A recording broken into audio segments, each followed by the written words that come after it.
You become the owner of the freehold property, maximum in 3 days. Is that right? Maximum in 3 days.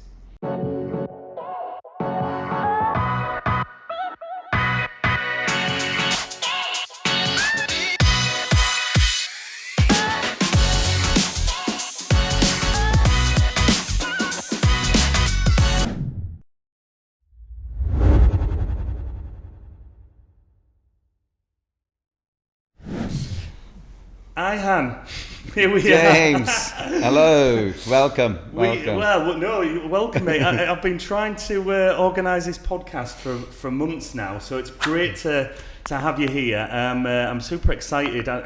We're good friends. I know a lot about you, but there's certain things and background I want to delve into personally, professionally. So. Here we are in Didim. Yeah. We still are under a pandemic, of course, just come out of lockdown. But I want you to take me back. When was the first time you actually visited the area? It is 1979. 1979? Yeah, when I first came to Didim. My hometown is Tureky. It's only half an hour from here. And in the summers, we were coming to Didim for a long summer holiday after my school closed. So it was 79. Wow. When Didim was a small fishing town. I was going to say, it must have been very different back then. Oh yeah. First it was a town, beautiful town, known by only, Turkish people. And I think it was 1986, Didim, met tourism. Tourists started to come, and mainly it was British, the beginning. Okay. I remember the company, some met Inspirations. So I was going to ask, was it one company that picked up on the area that then brought the people over and popularity grew and more businesses and company jumped on board? Yeah, and then obviously other companies followed. And since then, Didim is dominantly British. Many British people came as a tourist. And then the law changed in 2003, the real estate law in Turkey, which enabled foreign citizens to buy property in Turkey. And after that, many British, because they knew the town, they were coming for their holidays, they started to buy property, either for holiday home or for their permanent home. Mm-hmm. So at the moment we have over 2,000 British, Is that the figure? I didn't know that, right? Yeah, living in Didim permanently. Permanent residents from overseas. Yeah. Wow. And am I right? Because what I pick up from the area and people that live here is that it seems there's an opportunity to retire, say maybe on average I would say 10 years earlier here compared to somewhere like Spain or Portugal or Italy. And is the main factor behind that to do with price, a buying price, and how accessible it is to own property here? Because living cost is very, very reasonable, and in fact it's cheap compared to many European countries. Many people tend to retire in Turkey, buy a home, and they live easily with their pensions. I know so many friends, they live off their pensions in Didim, and recently actually, as you know, the rates are very, very high, and that's benefit to the retired people and many British Europeans who live in Didim. And I know even when my auntie and uncle, two sets of auntie and uncles bought out here in 2006 off plan in Mavishire, which isn't far away, 5 minutes down the road, and quickly realised that they didn't need to rent it out because of the buy price compared to somewhere like Spain where people buy and they have to rent it out to help fund it. But they also didn't want people then in the property, so they were able to have it just as their own for their 3, 4, 5 holidays a year. Yeah, So that must be a big difference compared to other countries. And exactly. Properties are very affordable in Turkey. I would say a 2-bedroom apartment, you can find resale starting from £35,000 onwards. Easily between £40,000 to £50,000, you can have a decent, good size, good location, 2-bedroom apartment in Didim.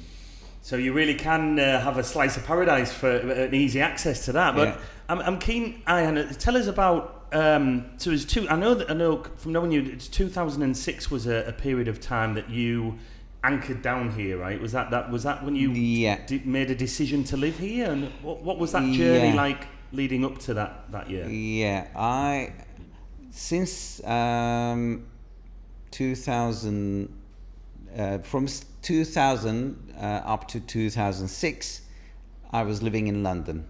Right. Okay. So is that to do with the great English language, the level of language that you're able to speak? Or? You can say so. I have so many friends that are still living there all over UK. So I just went there and I ended up involving in a business with friends, and it was open till 2006. I came for holiday and I met my wife. So she used to live in Holland, but she always wanted to move to Turkey, especially to this part of the country, Aegean coast. And you were in London at the time? Yeah. So you were both on holiday? Yeah, we met in Didim on a holiday, and we decided to move to Didim. So since 2006, Didim is our permanent home with my 2 children, a boy and a girl. So we are quite happy to live in Didim. Anytime we want, we go to Holland, we go to England. Nice, so you've got that as well. Well, you would know under normal circumstances you'd have those options. Yeah. But so that's 15 years essentially. And what have been the biggest changes outside of the current pandemic times? But how was Turkey and the Didim area itself changed in those years? I would say, the decision which is taken by the Turkish government at year 2003, which enabled foreign citizens to buy property in Turkey, made a great impact on Didim. Many people bought property, and then there was a demand, so they built more houses. But because Didim is actually located on a flat area, you don't see that apartment blocks and houses. It is still a nice laid out town. It is still quiet, although it's not a small fishing town. It is not a crowded town either. There's no traffic. You don't experience traffic jam here. Only in summer, maybe a couple of weeks. However, it's still different than the likes of Izmir's and Ankara's and Istanbul. You cannot compare to Izmir, Istanbul, or London. I live home. I drive to work only 3 minutes.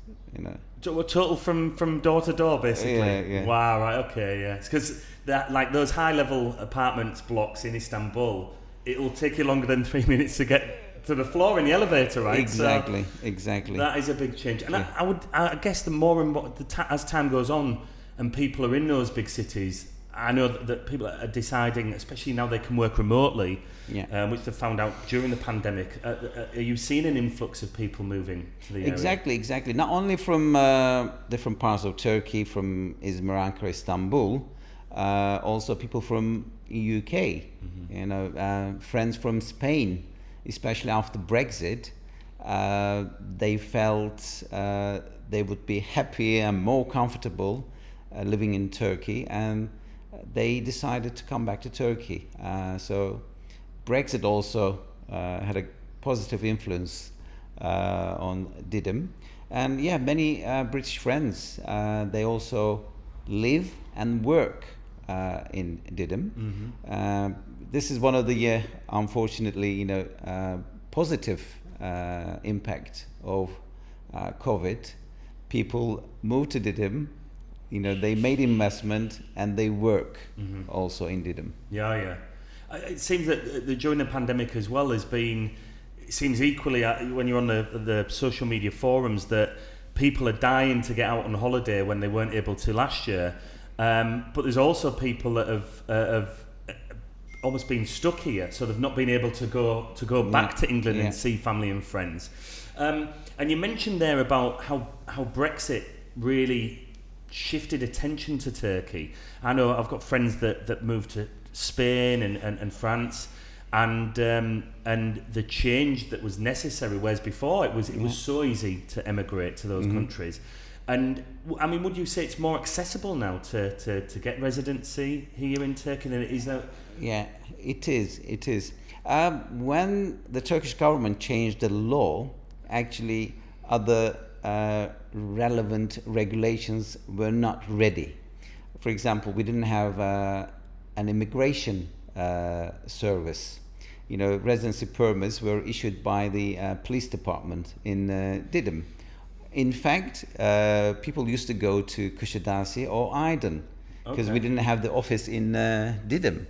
So now you make an online application, fill the form, attach your photo online, pay the fee again online, or you can go to tax office in person, make the appointment, and you choose the date that you wish to go. You go to the immigration office, they get your signature, complete the application, and I think 1 to 10 days I think your card arrives to your address. Yeah, that's the case at the moment because of the numbers here as they normally would be. Yeah. And the first application you get 1 year. In your second application, you are entitled to get 2 years residency.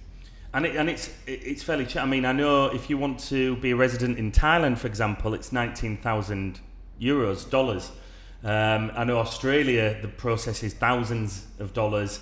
And it's not guaranteed. I've gone through the process twice now here in the area, and it's been very straightforward. There are the option of having agents put you through the process as well. I know my parents, when I first came out here in 2000, when I moved here in 2018, not when I first came out. I first came out in '98, so many moons ago. But they thought it was about £1,000 for residency per person, whereas actually it was nearly 10% of that cost. No, I think it will not cost more than £100. Yeah. I mean, if you want to get an agent and make it easier for you, that's a chance. But it is super accessible to be here, and I was very surprised. The cost of living's really attractive, and the whole process itself of being here is great. But want you to tell me. So I know you're a man of many hats. You're an entrepreneur, business owner. What does some of those hats look like, Ayhan? What is it you do? When I first came, my friends around me, they insisted that I must start doing translation in the court, in the notaries, and for the solicitors. And I had also a couple of solicitor friends, and they said they needed someone like me for their businesses. So I started my translation business when I first came. So I was going to the notaries when people give power of attorney. I was going to court as a translator when people actually had conflicts or they had problems, or in the past we had that problem issuing the title deed. But now, I must say, Turkey is one of the safest and fastest country in Europe delivering the title deeds for the investors. Is that correct? Wow. Exactly. People will remember the ones who invested earlier. You used to wait for army clearance. Whether the property that you buy is in the army area or not. So you used to go to solicitors, sign a contract, and wait 6 months for the army clearance. But now, all those maps been delivered to land registries all around the country. So now when you make an application, land registry, local land registry, they know if the area is in military zone or not. So now many builders and many agents, they know whether there's an army restricted area in the town or not. Okay. So you make your application, and to protect the investors, again, they change the regulation for a good way. You must get a valuation report before you buy or sell your property. You get a report, and in that report, it explains everything. Okay. From A to B, if there is any charge, restriction on the property, whether it is in the army area, whether there is debt on it, everything, it is explained clearly. And with that report, you pay your taxes, and land registry again makes an appointment. They invite you to land registry, and buyer and seller, both at the same time, they must be present at the land registry, and then you become the owner of the freehold property, maximum in 3 days. Is that right? Maximum in 3 days. This is for key ready or resale properties. If it is off plan, it's a different scenario. Okay. Well, it sounds like, so you've got your knowledge and insight clearly from a legal point of view, because I imagine, would it be fair to say over recent years things have become more structured, more official, compared to years ago, 10, 15 years ago, and you do hear some horror stories of years gone by, but I know I've certainly seen the area and the procedures and processes in place kind of strengthen over recent years. But you wear another hat, so and that's bleeding through right now in terms of your property company. So you've got all of this legal knowledge from your other line of work, and how much has that supported and strengthened what you do with your property company? As I said, first I didn't want to involve in the real estate, because I was extremely busy, doing my translations at the notaries, courts, land registry, solicitors, weddings, everywhere. I was everywhere, and I was extremely busy.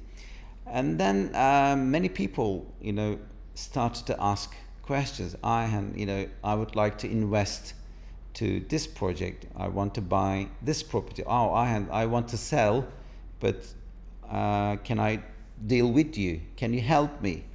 So we decided, I think it is time to involve and protect those investors who want to deal with us, who need our help. So me and my wife, we established the real estate side of it. We had lots of experience, so it was not something new. We were always actually in it, around it, and we had so much experience. So we started it, and so far, I think, hundreds of people bought property and sold their property through us. Not even one transaction failed. It's 100%. They all get their title deeds. Title deeds to me is just a cold word, but they actually move to their home. They live there. That is the main thing for us. Title deed to me, it is a must. Every agent, everyone, they must give it. It is a must. It is their responsibility towards their customers. But through us, they move to their home and they live there and they are happy. That is the main thing for us. So it's interesting how it was just a natural process that people trusted, because trust is such a huge thing. I mean, a home is essentially for many people the biggest purchase in their life. So that trust is a huge factor when going through a process like that. So it seems that was such a big part to play in that so many people trusted you. I imagine your work and your professional work through the courts as well. So it's very interesting that just kind of there was too many knocks at the door for you not to take that opportunity, right? Yeah. That's awesome to hear. And as you said, trust is the main thing in our life, and you cannot just say to people, trust me. It has to be a natural process, experience. You have to have a good name, people must know you, must deal with you to know you, and then you'll have a good name or not. So we've been in Didim, I would say on and off since 1979, and I worked on my summer holidays in Didim all the time. When I was at uni, every summer I was in Didim, I was working. Can you give us a little, I'm dying to know, what kind of work and jobs were you? I was at, working at the hotels. I was, receptionist. I was barman. I was at the jewelry shop, sales assistant. So to practice my English, at that time. Perfect. I was a student, and I always worked hard. So.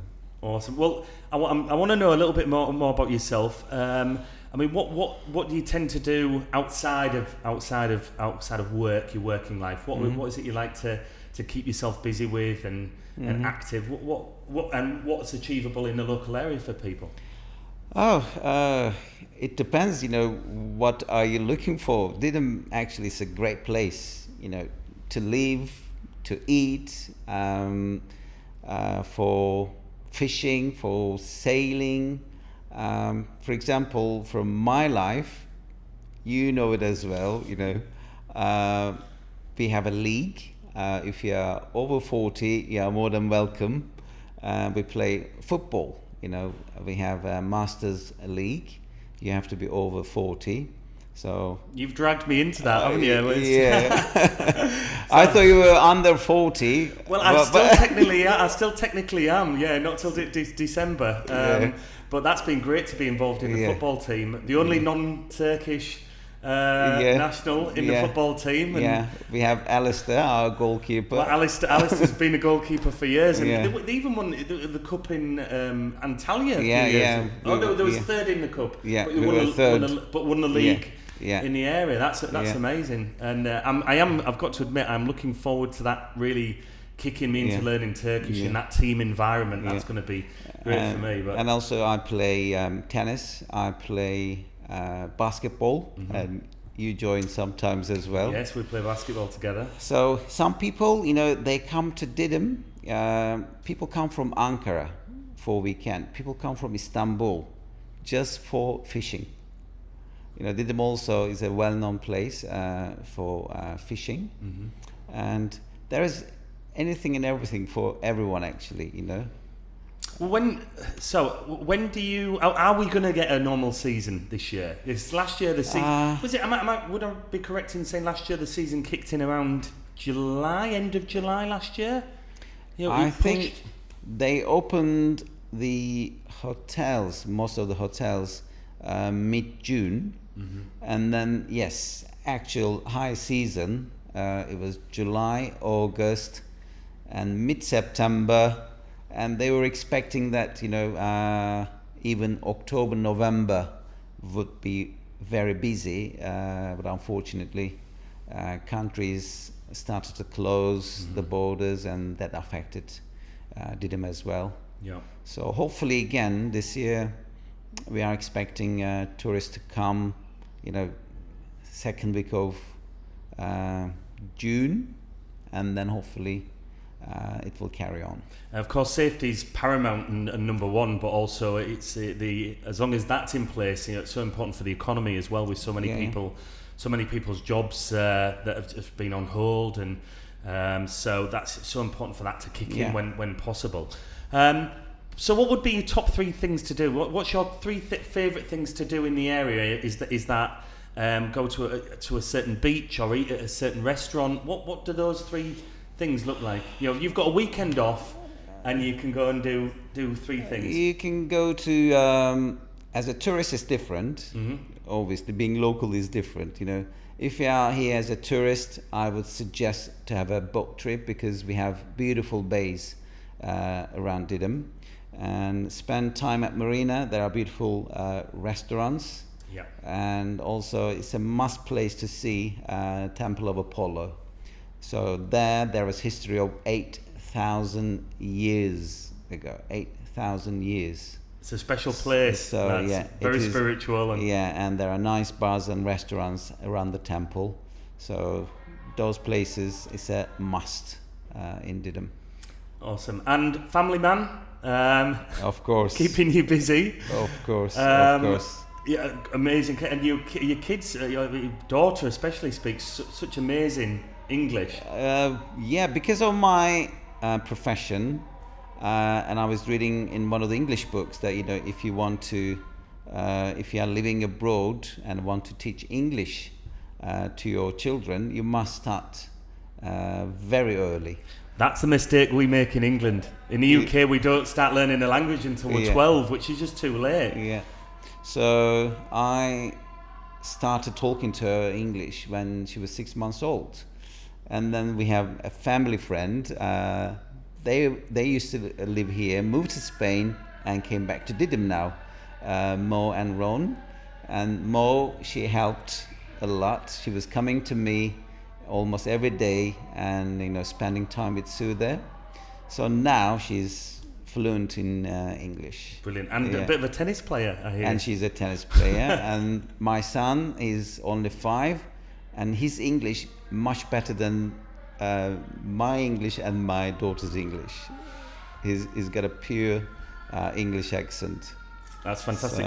Well, I'm going to wrap this up, Ayhan, but I'm going to ask a couple of final questions. Your favourite Turkish dish? You got 10 minutes to live. What's the dish you're going to go to? Any kind of kebab. Kebab is a must, I had 2 yesterday. Yeah. I always get 1 and I make the mistake by just going, I should have just ordered 2. So kebab. And what's your favourite month in the year here in Turkey, and why? May and September, beginning of the season. Right, okay. And also kind of end of season. The weather is really nice, and there's no rush, it's not crowded, so it's beautiful. Awesome. And where can people find you? So you must have a website for your business and an email. Where can people be directed to contact you? Yeah, I have, and it's called, you have to have a vision in life. So that's why our company name is Vision. And the website is Vision Turkish Propeties.com. Okay, cool. And email address? It is a.kara at Vision Turkish Propeties, info@VisionTurkishPropeties.com.